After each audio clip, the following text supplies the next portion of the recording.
This presentation is made on behalf of Boehringer Ingelheim Pharmaceuticals, Inc. The company has provided financial support for this program. Presentation content has been reviewed for consistency with FDA guidelines.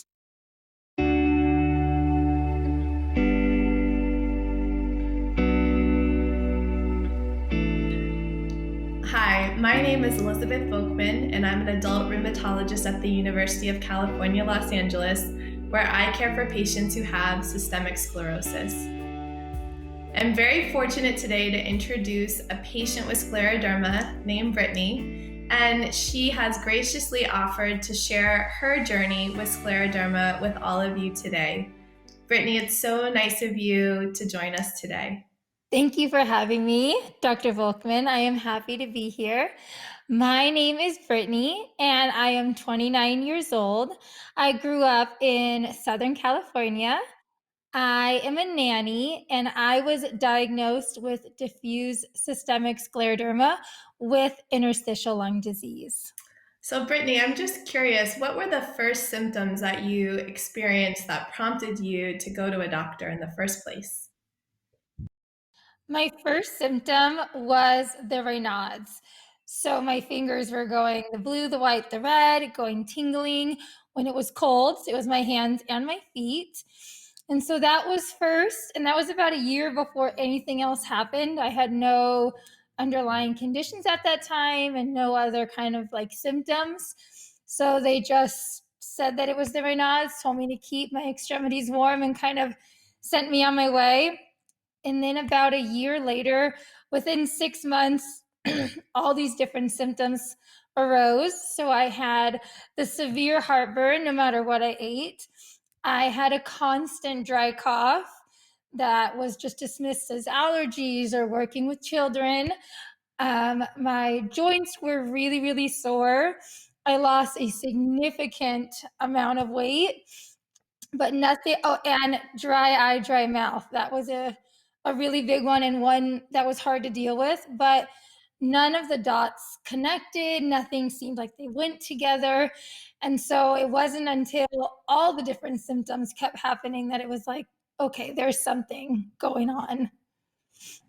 And it's really common. Other patients have the same type of experience where they develop one symptom like the Raynaud phenomenon, the changes in the hands.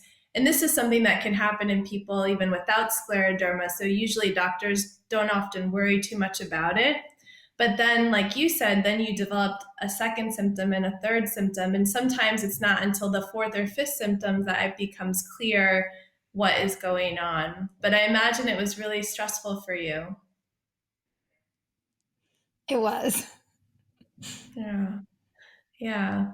And I think, it's really important for the doctors too to establish the timing of these different symptoms and how they appear, because we use this to determine when the disease started.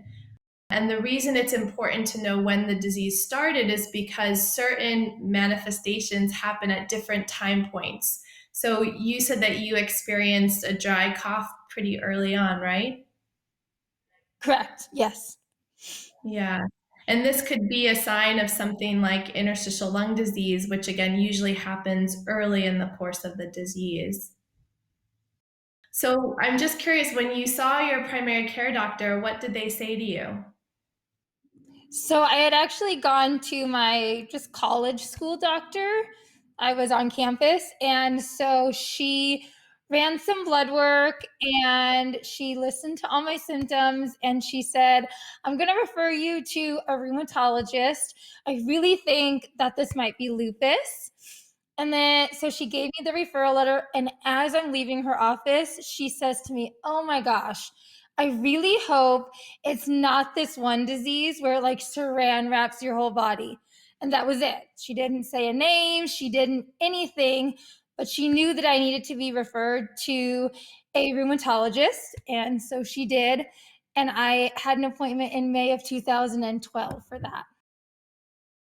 Yeah, and that's another common experience of patients with scleroderma is that early on, they're often, like you were, misdiagnosed with other autoimmune diseases like lupus or even rheumatoid arthritis.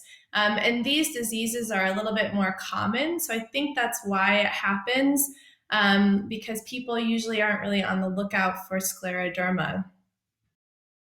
So then what happened next? So she referred me to that rheumatologist, and I went to him with the minimal blood work that had been ran just at my college school.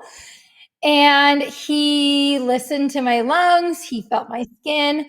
He asked me what seemed like 100 questions. And of course, none of them seemed like they made any sense or fit together. And he looked at my mom and I, and he said, I'm so sorry. You are so young. You have scleroderma. And we had never heard of this. We had no idea what this meant. We had a ton of questions. And he gave us a huge stack of papers and was just kind of like, here you go, read up on it. And so my mom was like, okay, so like what's the long term? What does this look like? Like where do we go from here? And he said there is no long term. I am giving Brittany 6 months, and that's really pushing it. I'm going to refer you guys to a well-known scleroderma center where they can try to make you more comfortable. And he hugged us, our first time ever meeting this rheumatologist, and he sent us on our way. And that was what we had. I was 20 years old at that time. Yeah. No, I think that, and you probably, had you ever even heard of scleroderma before that meeting? Never. It was not, I had never heard it mentioned. The only thing that we had anything connected was rheumatoid arthritis from an aunt in the family. And that was the only thing that was even remotely close to scleroderma. So before this, it was not even a word that I had ever heard. Yeah, and I think, because it's a rare disease, unless someone has a family member or friend that has it, most people have never heard of it before. And this is why it's really important when you're giving a patient this diagnosis or talking to them about it for the very first time, that really they need to be given a lot of information. So I think that first visit is really important. And when I meet with my patients for the first time, whether they have a new diagnosis of scleroderma or I'm the one diagnosing them, I usually spend close to 2 hours with them to be able to give them information about their illness and also to inform them how everyone's experience with this disease is really quite different, right? So just what you read on Google might not necessarily apply to you. Yeah. Do you feel like on your journey you've met other patients where you can see how there are differences even between the people you meet with their scleroderma and with yours? Absolutely. I have met people with the exact same diagnosis, right? Like on paper, we have the same diagnosis, and yet our symptoms are so different. Our medications are so different. The way that we handle things are so different. Our doctors are so different. Everything is different. So we can have the exact same disease and the exact same complications and feel the same, but yet everything still be so different. Right, right. Yeah. The other reason why I think it's really important to give patients all this information is that I really believe that knowledge is power. And sometimes when you're diagnosed with a disease like scleroderma, you can feel powerless, right? In the beginning, you were probably like, what is going on?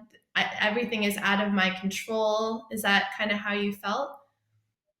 Absolutely. It was 3 months before my 21st birthday.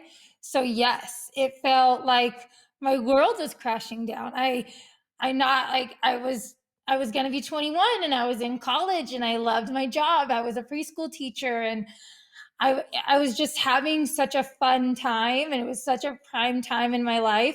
To get this diagnosis was devastating, and I had no idea even what it meant or what was to come of it, and that was probably the worst part. Kind of like the unknown about everything. Yeah. Yeah. And so I think, when we give our patients the knowledge about their disease, about how their experience can be different from other people, it gives them some of that power back. Because if they have knowledge, then they're able to make kind of informed treatment decisions, because everything that happens over the course of this illness should be kind of a shared decision between you and whoever is taking care of you, but you can only participate in that process if you have all the information. So it sounds like you did get referred to a specialty center, and tell me what that experience was like for you. So my first appointment was in May of 2012, and by June of 2012, I was able to see the specialist. It was very quick, but it was the best thing that I could have done. I came in, at that point, I had already had blood work done. And so we had a very, very long appointment. She broke things down into terms that I could understand. She knew where my lungs were at that point, and she explained, like, I'm not giving you 6 months, but I am telling you we're going to be aggressive. She gave me many, many resources on what I could do and what I could learn and what I needed to know, what was to come, just so that I could be knowledgeable about it, because we had no idea beforehand. And we left that appointment already ordering books off of Amazon and looking at the right places, right? Not looking on Google, looking on those correct references and starting to learn all that we could. And that was really helpful, having those resources, the books, the websites, and then the support groups that came later. Yeah, that's helpful. So you would say that in that visit with the individual from the specialty center, the things that probably helped you the most were giving you the information you needed about the disease, about the treatments, where to go to learn more information. Since there's so much online, sometimes it's hard to know Right. where to go to get the best information. What about, did she talk with you at all about support groups or meeting other patients with scleroderma? She absolutely did. She told me about support groups. She told me about the conferences, just all the things. In the beginning, I was not ready for any of that. I wasn't even ready to accept that I was diagnosed. So my mom and grandma, they went to the conference that summer. They did all the research. They went to support groups, and I was just kind of like, nope, I don't have this. But those resources, she always made sure that I knew where they are, I knew what they were, and that they were available to me at any point that I would have needed them. No, I think that's great. And I think you brought up a good point too about kind of the support network around you. And it sounds like, certain family members were very helpful. And I think as a doctor who cares for patients with scleroderma, I really try to engage the family members, friends, or caregivers that are there at the visits, because I recognize that probably half of what I say to the patients they hear, because once you say something like, oh, you have lung disease, it's hard to hear anything after that. So having people in the visit to take notes and listen can be really helpful. Do you tend to have people come with you to your appointments? Absolutely. So I have something that my all my doctors and nurses call my entourage. It's never just me. I've never been to any appointment alone. It's always been my mom, grandma, grandpa, Grammy, usually my sister. And then when I'm getting infusions, it's people coming in and out to visit. So it's never something that I had to do alone. And for that reason, exactly, because we could have 5 people in the room and only 3 of them would catch part of what she said, or I would just stop listening or tune out, or the same for them too. So it is so important to have that person, even just one person with you, listening, so that you guys can then compare the notes and talk about what was said in those appointments. No, that's really helpful. What about, did you get the impression that your doctor who was caring for your scleroderma was talking with other specialists about your care? Because I'm assuming you didn't just see a rheumatologist, but you probably saw some other people too. Correct. So at my scleroderma center, all the doctors in the clinic kind of talk to each other.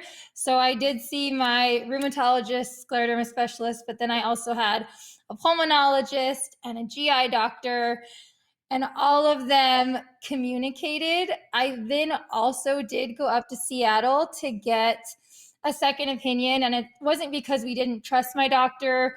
It was just that we just wanted to know what was happening, or if there was other things going on, or if they had kind of a different view. And we came back with that doctor and my doctor were really on the same page. They had communicated and talked about things, and that was awesome to have that open communication between all my doctors here and getting a second opinion doctor. That was really important to have all the different sides, all the different doctors in it, and getting all the care that I needed together.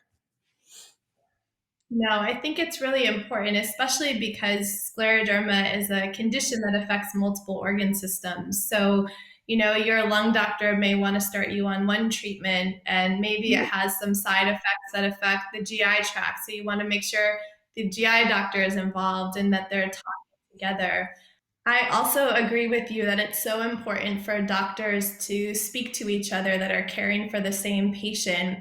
What we do where I practice is we have all the specialists come together once a week. So, rheumatologists, pulmonologists, radiologists, pathologists, and we talk about every patient that comes through our center. And we work together to develop a diagnosis based on consensus and a treatment plan. And what I found is not only does this kind of provide better care for the patients, but then the patients have the perception that the doctors are talking to each other. And I think this is really helpful, and this is what you experience. What do you think has been one of the more helpful things for you on your journey in terms of helping you cope with having scleroderma? Definitely my doctor, my lifesaver. First of all, kind of just jumping in with like, this isn't the end. We're gonna do it. Like, if you're ready to fight, I'm ready to fight with you, and we're gonna do it. And that was huge for me because the first doctor saying kind of like, this is the end, this is it, this is your diagnosis, and you're just gonna live with it for the next 6 months. And then going to this doctor like, no, yes, it's very aggressive. Yes, what you're going through is going to be difficult, but if you want to fight and your family wants to fight, like, we're going to fight together. And so she was a really big part of just accepting and getting through things. And then support groups. When I finally accepted what I had and what was coming, and kind of like, that this wasn't a part of my future, that this is my future, that this is lifelong, that I was going to be better, do better if I could just accept what was happening. Going to those support groups was the greatest thing ever. And my doctor did open up that door to me, introducing me to people when I was leaving an appointment or coming to an appointment, talking to other patients like in a smaller setting, then going to those support groups was amazing, having that resource. And that was because of her, because she opened up those doors for me and really was just like, take it. Yeah. No, and I think that's how a lot of patients experience this. I find that sometimes early on, patients are not as open to going to support groups because they may see other patients there that are at a more kind of severe point in the disease. Maybe they're on oxygen therapy, maybe they're not walking, and that can cause them to be really afraid. But then with time, when you start to accept the fact that everyone with this disease is very unique and there's no one course of the disease that's the same for everyone, like you said, going to those sessions can be really helpful, because probably even though your family is really supportive and your friends and your coworkers, no one truly knows what it's like to have scleroderma unless you have it, right? Right. Absolutely. Absolutely agreed. And that's why those are so important. And even like you mentioned, that is what I was most nervous about, was seeing what my future could be or seeing what could happen down the line. That's what I was nervous about. I was 20, 21 years old. Like, I was worried about losing my hair and that I would look different. And what, like, so going to those support groups and seeing people maybe worse off clinically doing so well and doing so much, it gave me hope thinking if I'm doing not nearly as bad clinically as they are, I can do more than they like, or just as much as they can do. And that was really like the most positive thing. Yeah. So if you could kind of go back in time and like, or let's say you met a patient who was 20 years old who just got scleroderma, and she came to you and said, "Brittany, what should I do?" What advice would you give to her? I think the first thing to help them do is like accepting it. At 20, you don't want to accept it. You don't want to have to accept that your life has to change because you're self-centered. That's what you are at 20. And so I think helping to accept it, but then also accepting it, but then knowing that you're not alone. So knowing that there are so many good resources, knowing that there is so much hope and that there could be an amazing future. Absolutely, like talking about the power of positivity is something that I talk about a lot. I know it's so easy to get in that deep dark hole where you want to be, and it's fine, you go there, but then you got to pop right back out. Like, you can't stay there. And I think that that's really important. But the top thing is to find yourself a specialist that knows what they're doing, that understands this disease, that is up on the treatments and what's coming and the research and all of that. And then just to get a really good support system because you're going to need them. Yeah. No, and I think that the specialty centers are really important because what I see as a physician is that when patients go to other doctors, rheumatologists, pulmonologists that aren't as familiar with scleroderma, sometimes they're not offered all the treatments that are available to them. You know, we have a lot of new treatments, fortunately, for scleroderma these days than we once did, maybe when those doctors did their training. So that can be Right. helpful. I also think that even though there's not one of these centers in every city in the country, now we have more capacity for doing telehealth. So I've done some virtual appointments with patients who live in other parts of the country. And so I don't know, did you do any virtual visits with your doctor over the pandemic? I did. I did one. I didn't love it. It was helpful. It was great to have that option. Absolutely great for people out of state. But I'm such a people person that I love being in person. I love seeing her. I love the joking and the talking and like the camaraderie that we do at my appointments because there's things that you can't do on over telehealth, the skin score and just there's different things that couldn't be done over the phone. So although it was super helpful and I love having that option, I love Yeah, the in-person visits. no, that makes sense. The other thing that I work a lot on with my patients is, just making changes to their lifestyle. Sometimes we can make small changes with what they eat or like the positive attitude or helping them with stress, meditation. And sometimes over the course of them having scleroderma with all these other sort of positive changes they make in their life, they start to feel like almost maybe grateful that this came into their life because Yeah. now it's caused them to shift in a way that's made their life maybe more meaningful or fulfilling. What do you think about that? I agree 100%. I if you would have asked me this 9 years ago, I would not have answered this the same. A diagnosis that like completely flips your world around, just like you said, in the way that you eat, in the way that you do things, in the way that you can or can't work out, in the way that you can or can't even go out and do something or be around people. Getting that kind of diagnosis is so rough and it flips your whole world upside down.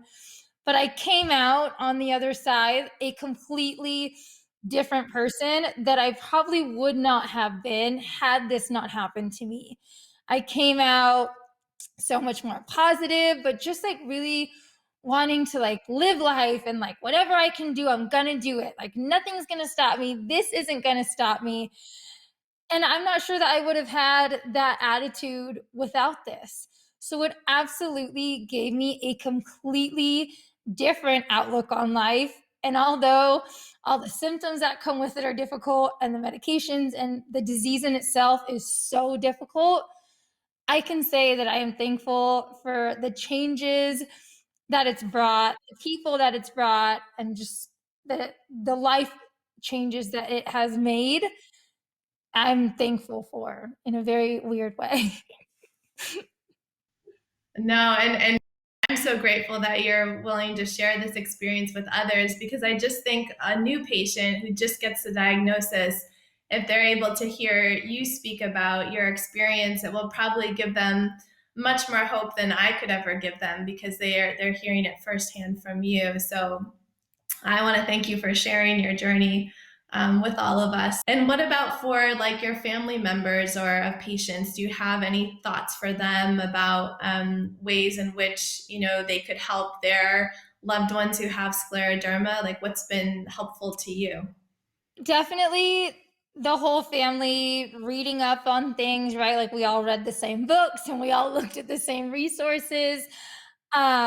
Be reading all the publications and all the articles and just trying to keep up on things is really important. A lot of patience. My family has a lot of patience with me, understanding when I can't make it to something or understanding when I'm just exhausted and I don't want to go or I don't want to stay. My family is very understanding, and that has been amazing because, as you said earlier, they can know what I have, but they don't understand what I have. So I can tell them all that I want, how I feel. But that doesn't mean that they really fully understand it, but they try. And I think that that's been the greatest thing because had I not had the support of my family or my boyfriend really just understanding and being like, okay, you're tired, you need to rest, go nap. You don't want to go, we're not going to go. Like, you like, or even like when I'm not feeling good, I know my body best, them listening to me. So I definitely think reading up on the disease as much as you can with the real information, and just being so patient and listening to your family member, like listening when they say, I don't feel good, or this is how I'm feeling, or this is what's going on. Just really paying attention to how they're feeling because other family members will never understand. So the most that they can do is listen and feel sympathetic to what their family member is feeling. I want to thank you all for tuning in today to listen to Brittany share her experience with scleroderma. And I'd like to thank you, Brittany, for being here and enlightening all of us what it's like to be a patient with scleroderma, and specifically what it's like to get the diagnosis. I felt like what you provided us today is so helpful, not only for patients, but also for the doctors and nurses and other healthcare providers who are caring for patients with scleroderma. I learned a lot today. So thank you so much. And again, thank you all of you for tuning in.